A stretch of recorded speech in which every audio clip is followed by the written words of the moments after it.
Welcome to the deep dive where we try to cut through the noise and really get to the heart of things. Now, if you've been anywhere online lately or honestly just out in the world, you've probably heard the buzz around semaglutide for weight loss. It's everywhere. And for a lot of people, it brings up questions, maybe even some confusion. So our mission today is to go, way beyond those headlines, beyond just it's a medication.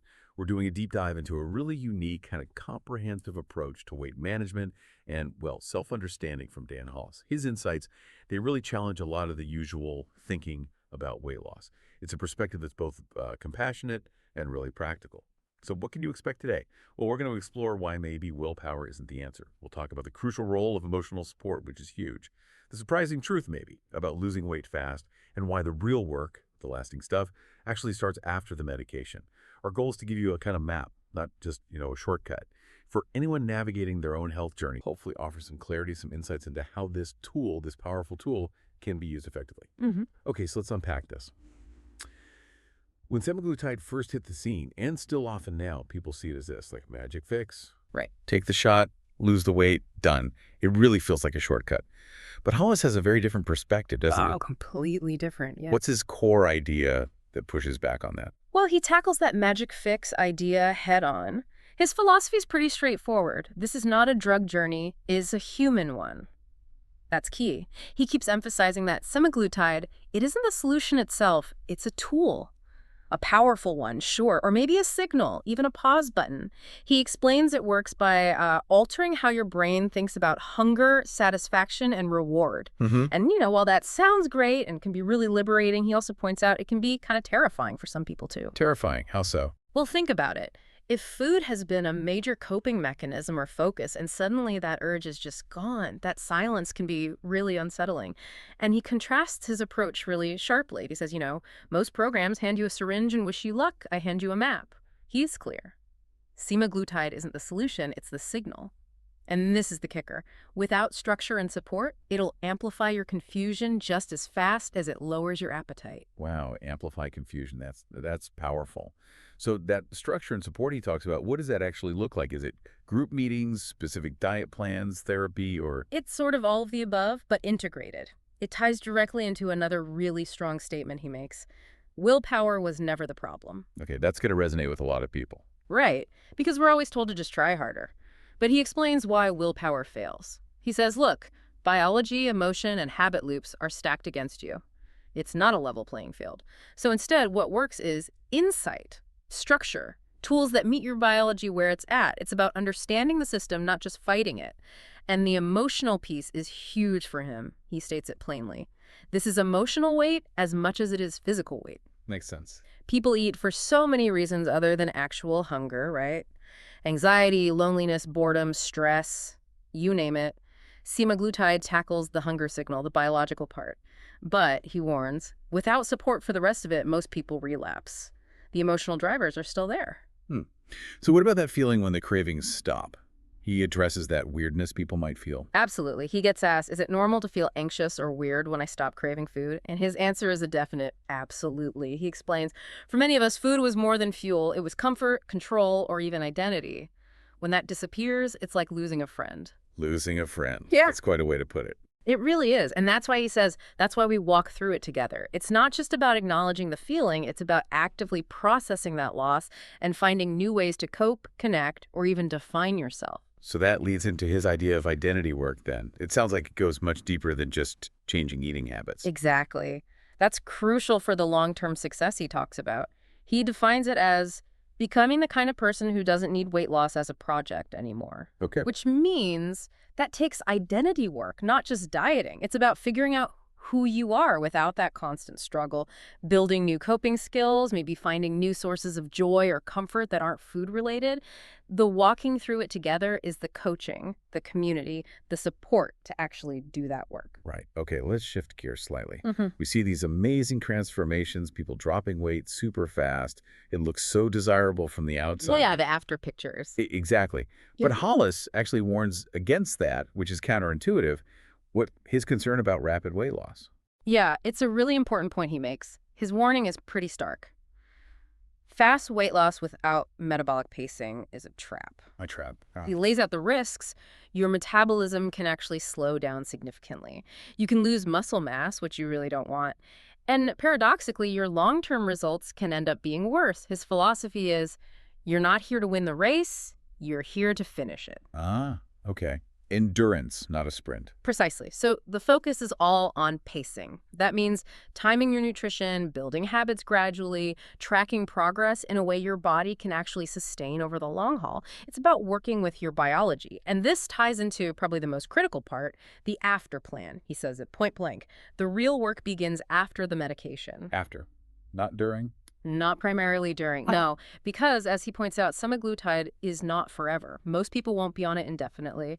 And if you don't have a strategy for when you stop, he says, appetite returns, old triggers get louder, and the rebound weight shows up before you realize you're slipping. That's the fear for so many people, the rebound. It's a valid fear if there's no plan. That's why he insists I never start someone on semaglutide without a clear off-ramp. The whole point of using the medication, in his view, is to create the space to build habits that can live beyond the injections. Okay, so the medication creates a window of opportunity, essentially. Exactly, a window to do the work. And he sums it up with this great line, you don't hold on to weight loss with discipline, you hold on to it with alignment. Alignment, I like that. It sounds less like a battle, more integrated. How does that idea of alignment play out when people inevitably hit bumps in the road? Because, let's face it, weight loss journeys are rarely smooth, and shame is such a common feeling. Oh, absolutely. And he tackles that shame factor head on. His stance is incredibly compassionate. There is no shame here, only process. Only process. Yeah. He tells people directly, you are not broken, you're not lazy, you're not undisciplined. He reframes it. He argues you're often dealing with biology that wasn't explained properly, maybe a culture that profits from confusion. His job, as he sees it, is to help reset both body and expectations. So, setbacks. He says they're predictable, not shameful. Predictable, like expected. Expected, yeah. They're signals. Signals you're human, he says. Or sometimes he calls it memory, like a neural path lit up, asking if it still mattered. Wow. And the powerful part is his next thought. You can answer differently now. You have new tools, insights. So it's not a failure, it's feedback. Exactly. He uses this analogy of a spiral staircase for weight loss, not a straight line up. Okay. Sometimes it feels like you're going in circles, but you're still climbing. It acknowledges the ups and downs, and he really believes failure is only failure if you don't learn anything. And here we learn in public, together. It takes the sting out of it. That community aspect seems really woven in, and it sounds like this whole approach comes from a very personal place for him. It absolutely does. He's very open about it. He says, because I lived it. I was the guy who couldn't lose weight, who felt broken, who was ashamed to ask for help. I built this so nobody has to go through that alone again. That's his driving force. And it changes how he defines success. It's not by the number on the scale, but by how many coping mechanisms we've replaced with real tools. For him, ultimately, weight loss is a side effect of clarity. Clarity, not deprivation or willpower. Right. And he has a great response to the whole cheating accusation some people level against using medication like semaglutide. Oh yeah, you hear that He sometimes. says, if your body's biochemistry is rigged against you, using science to unrig it isn't cheating, it's adapting. Then he adds, the real cheat is pretending willpower was enough all along. That really flips the script on the conventional wisdom, doesn't it? Yeah. It sounds much less like a rigid prescription and more like, well, like a partnership, but Yeah. a conversation. That's exactly the word he uses. He emphasizes relationship.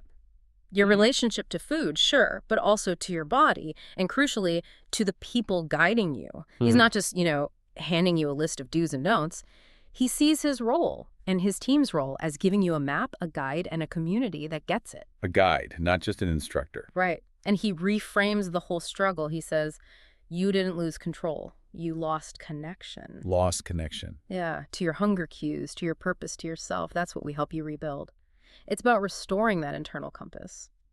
He even talks about his own experience when he started semaglutide and the cravings stopped. He called it the quiet. The quiet. Yeah.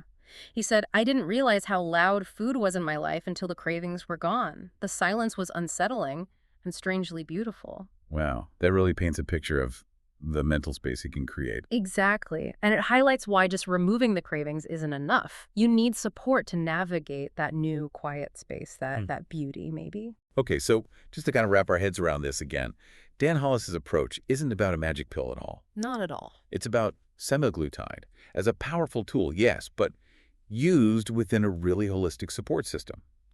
It involves emotional work, metabolic pacing, a solid plan for after the medication focused on identity. And it's all done in this shame-free, process-focused way that's about rebuilding connection. That sums it up really well. It's comprehensive. So here's something maybe for you, our listener, to think about.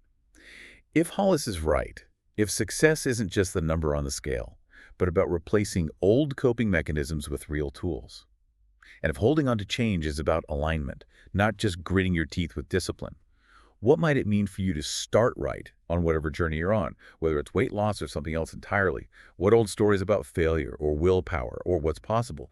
What might you need to update? Remember what Hollis says.